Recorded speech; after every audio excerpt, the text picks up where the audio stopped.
Hello everyone, it is time for the November garden tour. So it's early November. This is usually the last garden tour I do of the year and my least favorite because a lot of the plants have either been pulled already or are dying. But I figured what I'd do today is we'll tour both the front and the back decks, and I'll also show you all of the things I still need to do before winter really gets here. I think because October was much warmer for much longer, that it lulled me into a false sense of security about how much time I had left. And then on Halloween, we got a lot of snow. I think we got about 2 to 3 inches of snow. There's still some on the deck that I'll show you. So that made me realize I need to start getting these things done. So just as a quick refresher, I'm on the front right now. This deck faces west, and then my back deck faces east. So let me show you what's still in the garden, what's going to stay, what I still need to pull, and then all the other stuff I need to do. My center raised bed is pretty much going to stay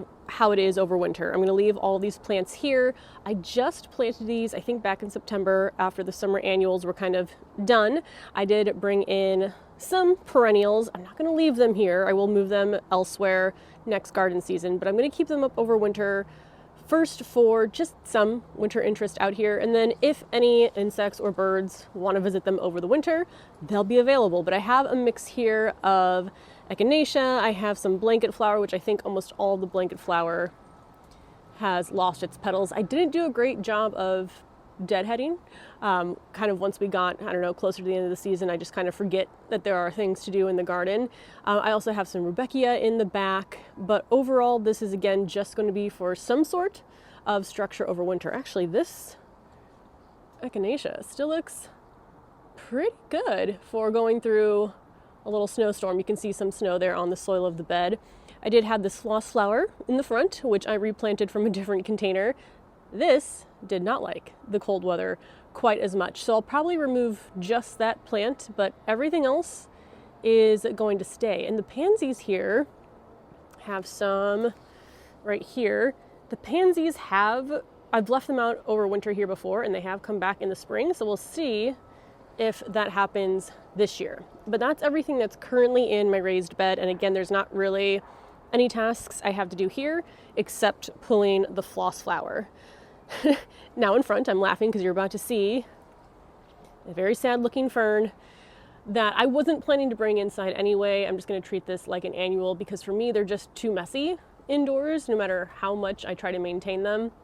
So I think now that this one's gone through the winter damage, I am probably going to pull it.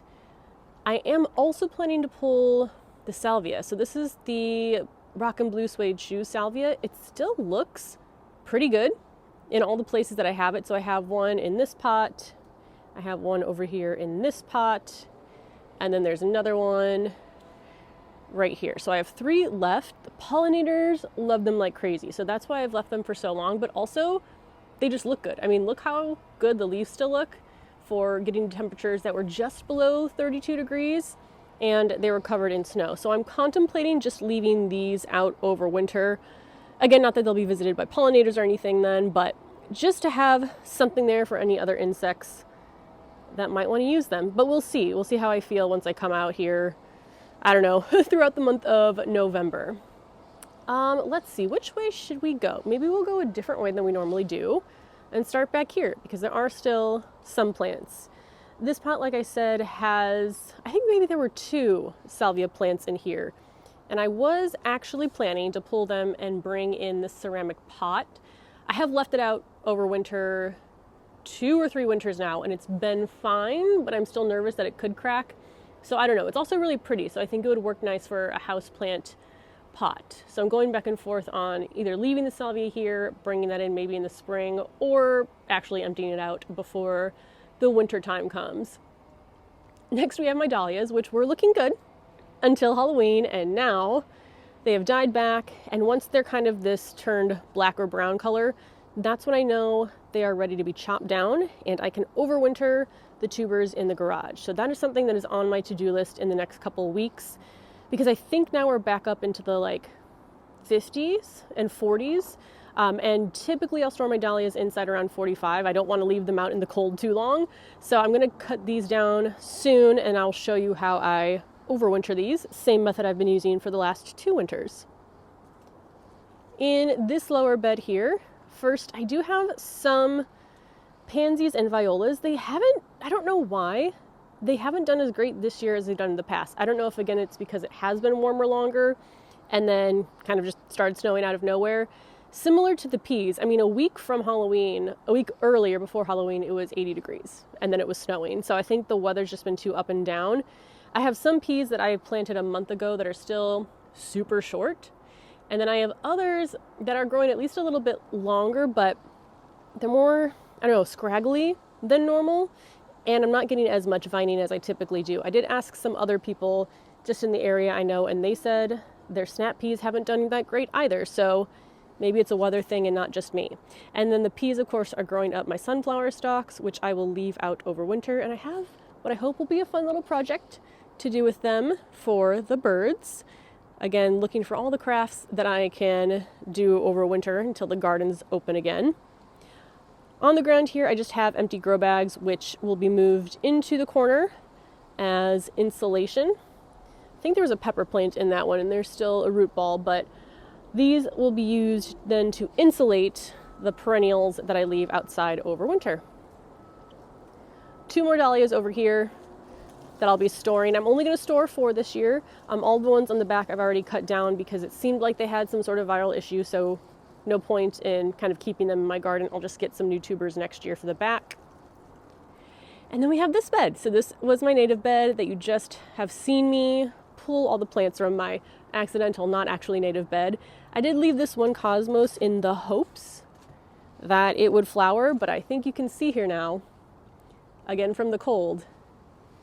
Let's focus in on those buds. Are you going to focus? Maybe it's not going to focus, but they're dangling and have turned black. So I don't think there's any way this is going to flower. So now I can go ahead and pull it, and I'll do that pretty soon here. And then I will get this bed sown in a couple weeks with the actual native seeds. I want to sow them in the fall because I think all of them need cold stratification over the winter in order for them to bloom in the spring. So that'll be another, garden activity that I still get to do out here. Coming around the corner, I have my rhubarb here, which is ready to be cut back and moved to the corner. I had my lantana, which I was so impressed with how good it was looking, of course, until the cold weather came and took it out. So this I need to empty out.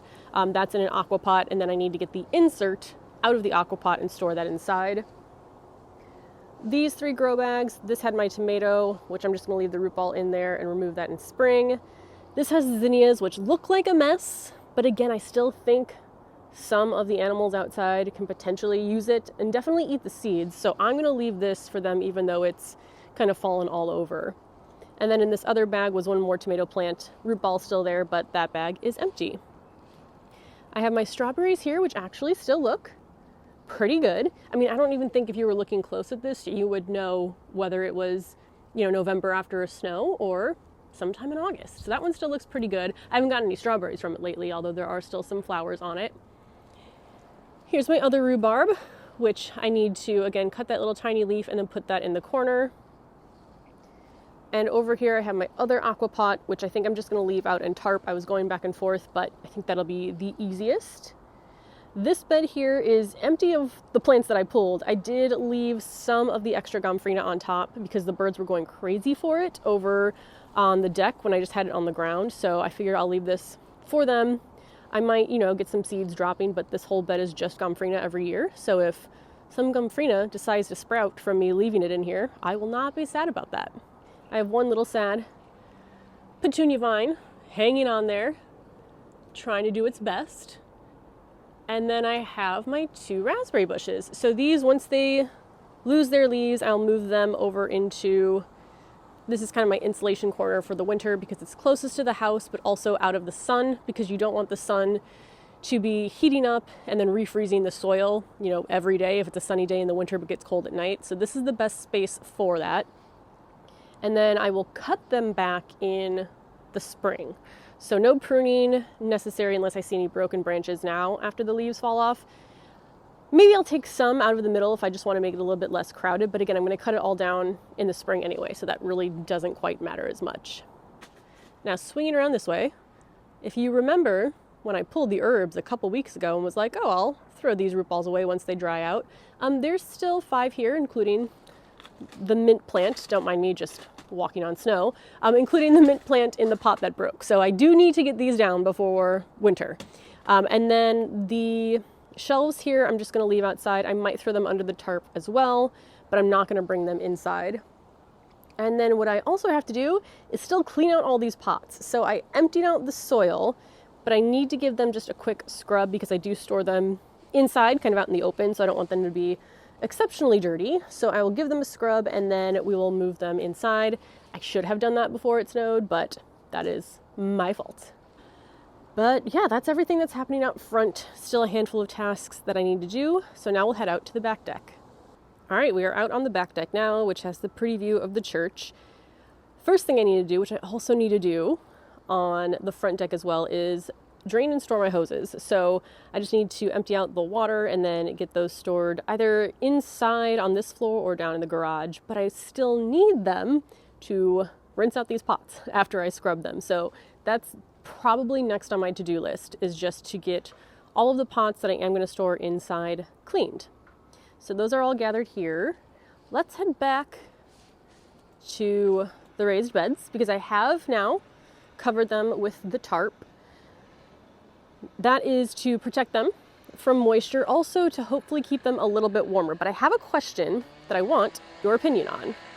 So right now, obviously, the tarp is brown side up. The other side is a reflective gray. So someone, I think in the bulb video, mentioned that if I don't want, again, the bed to do that heat up, thaw, I should switch it around.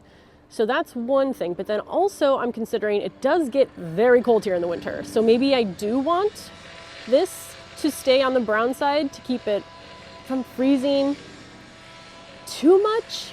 But then part of me is also like, well, it's going to snow on it anyway, typically. So maybe what side is up doesn't matter. So let me know what you think. Should I keep it brown side up or just flip it to the silver side up? I hope you can hear me because there is machinery happening and a plane flying overhead. It's always fun in the city trying to find the pockets of quiet, which, I mean, for Chicago, where I live, is pretty quiet overall, so I probably shouldn't complain. But I'm also having these grow bags on to keep the tarp down. I'll probably add some more of the pots that are going to stay outside here too. In the corners, I have my Zone 5 holly trees. So I have a list of things I'm going to do to try and protect these over winter, because ideally I should go down to at least 4A or Zone 3 since I am in 6A here in Chicago. So I am going to do some things to protect it. I did reach out to Proven Winners because that's who grows this variety. Found some things online, so I will be making a video on that. So I'm going to overwinter this one and this one here in the corner. Coming over this way then, I have my beach plum tree, which is too large to overwinter downstairs, also too large to overwinter in the greenhouse if I do set it up. So this is just going to be moved to the corner, similar to my raspberries, with my fingers crossed and hope that it survives. And this is the corner that gets the most shade and is the most protected next to the house on this deck. My 2 columnar apple trees are light enough still for me to carry downstairs, so these will go into the garage along with my rose bush. I'm just waiting for it to lose its leaves. This is another one that's hanging on here. These are empty. These are going to be planted with bulbs, so another thing that I still have to do.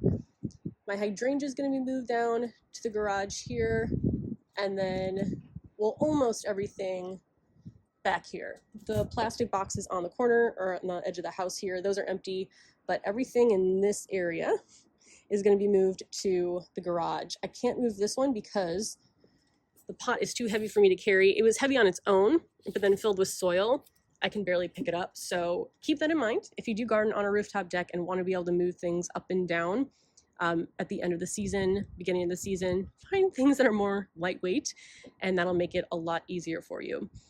Other things I have to do back here, I have to tarp my furniture, obviously. Let's see, clean my pots, evergreens. I feel like there is more to do here. I guess just get all the pots stored, but still a good handful of tasks. So right now, oh, actually, let me show you one other thing. Coming over here. So remember how I was going to run a little experiment of cutting back some of my caladiums and letting them dry out over winter.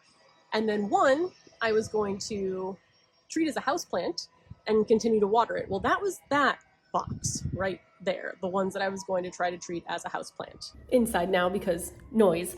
But essentially what happened is I had that in the corner right behind me, and then I saw, I don't know if it's millipedes or centipedes, but something with a lot of legs crawling out of the pot, and multiple some things.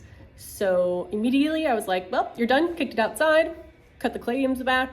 That one is no longer staying here. Now the two that I'm letting dry out, I have been checking those every day and I don't see anything crawling out of them. So those get to stay for now. But I don't want to take the risk of bringing in a lot of pests or insects in here. So that had to go back outside. But I think that's everything. So that's how my garden looks in November. I'm trying to remember, because we didn't get a snow last year, but it was definitely a colder October. So I don't remember if my garden was still this full as last year. Maybe I'll have to watch last year's tour to see. But yeah, that's everything in my garden and everything that I still have to do. So hopefully you'll see me doing those tasks in the next few weeks. But thank you so much for watching. I will see you in the next video. Bye. Hi Jack, what you doing? You can't go outside. I'm sorry. Hello, how you doing? You wanna say hi? No, he does not.